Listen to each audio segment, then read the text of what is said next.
recording another video, and this video is about college attendance, Ivy League.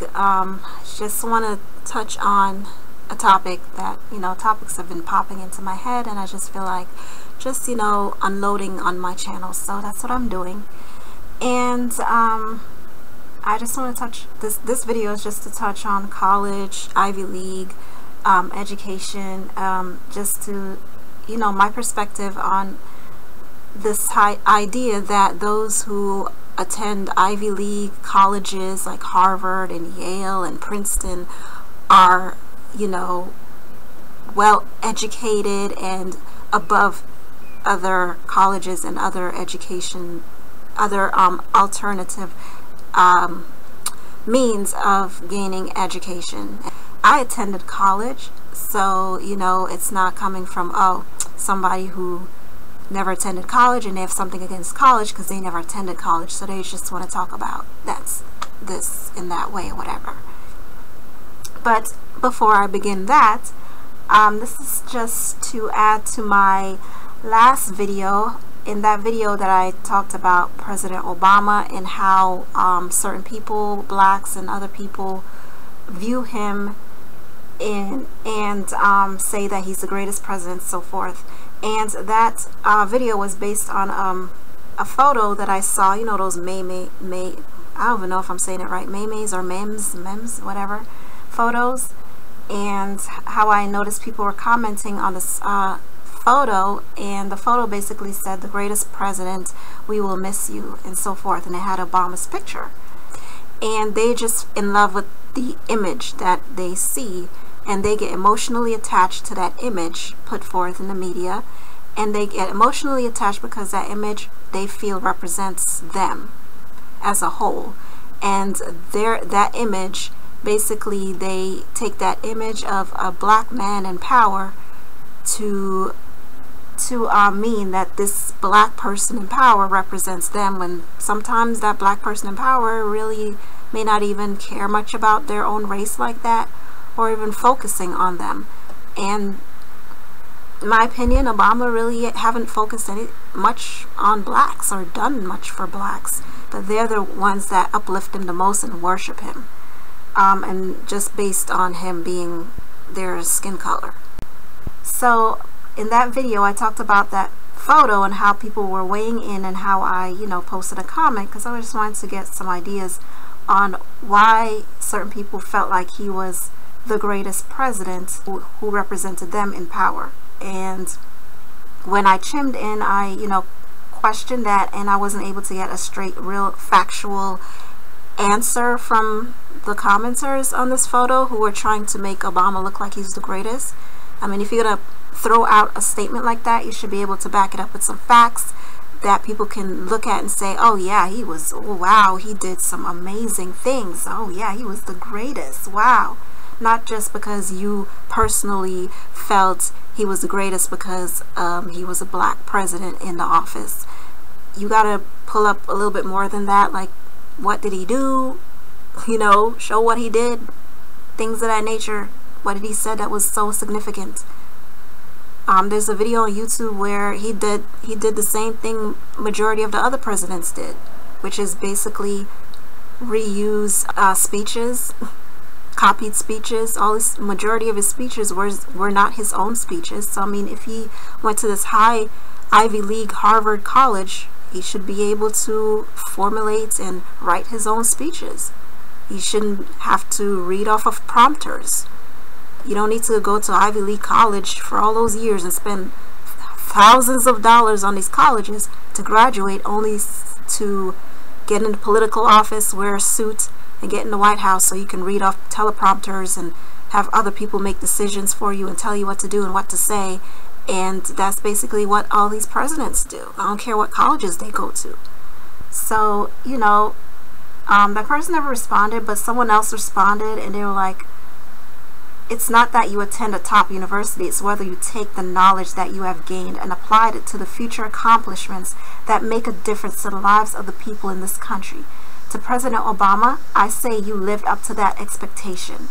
To Bush, I'd have to say I don't think so. So I responded back, okay, you just made a statement with no facts to back it up. Your statement is just exuberates favoritism and emotions with no facts. You just make a general statement about somebody being something, giving them a title with no facts to pull up or anything to validate your point. No evidence, no proof to your statement.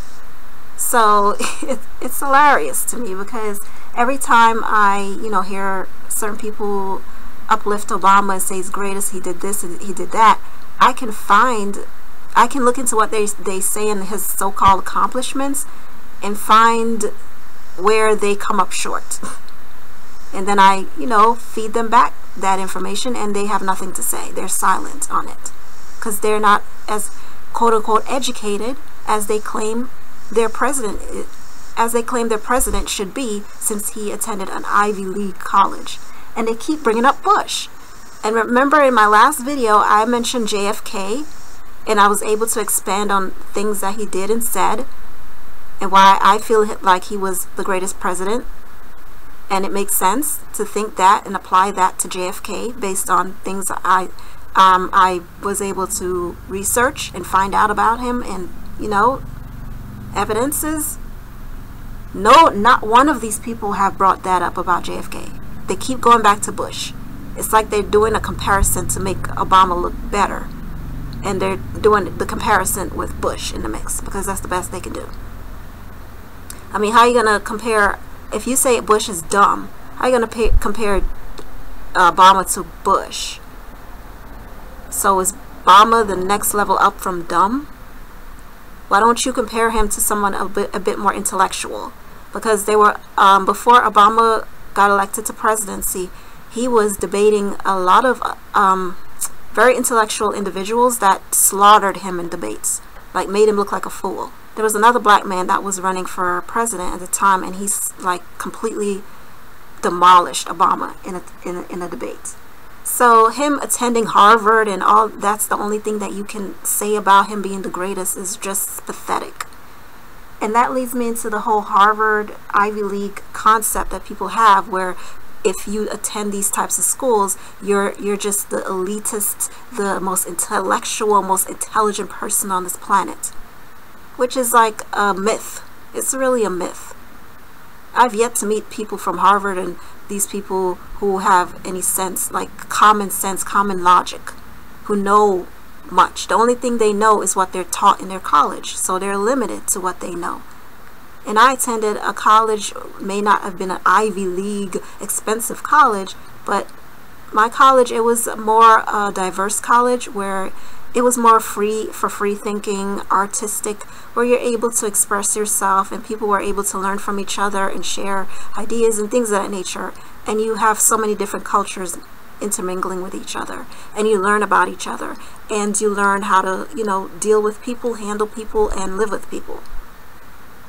And then you have other types of education, such as life education. And the life education is, common sense, logic, just knowing how to make good decisions in life, in your everyday existence. How you can graduate with such high degree, but you don't know how to research. And that's what you're supposed to do in college.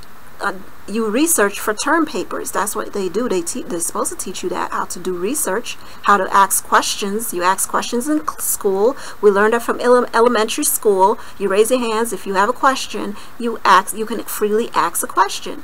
But for some reason, when these Ivy League intellectual, high intelligent people that we regard as intelligent, and they can't even do basic thing like research information, look up stuff, common sense type of things, they don't know how to do.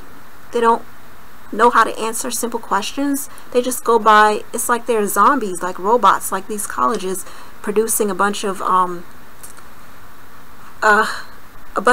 someone said it correctly. There was a statement made that someone posted, and they were like, these colleges just basically produce corporate slaves. They go to college to deactivate their ability to think for themselves and to only think a certain way and go by the book, and that's it. And sometimes they'll come across something in real life and they don't know how to answer it because, oh, it's supposed to work this way. This is what I studied. Why is it not working out the way that I studied it in the book? And it's like they have a short circuit in their brain. They don't know what to do. So anyway, I don't want to make this video long, but I can go deeper into those colleges. I don't have much respect for those colleges because all those colleges is about is a bunch of sex orgies that goes on, smoking and drinking and wild parties and all kinds of little ritualistic stuff. A lot of satanic demonic stuff goes on in these Ivy League colleges. And I'm not saying everybody who goes to these colleges participate in it. I'm sure, you know, good people go in there and they avoid those things because those things are in every colleges. But in the Ivy League colleges, yeah, it's like a whole nother level. It's wild because it's quite evident when I meet everyday college Ivy League graduate that something ain't right in these colleges.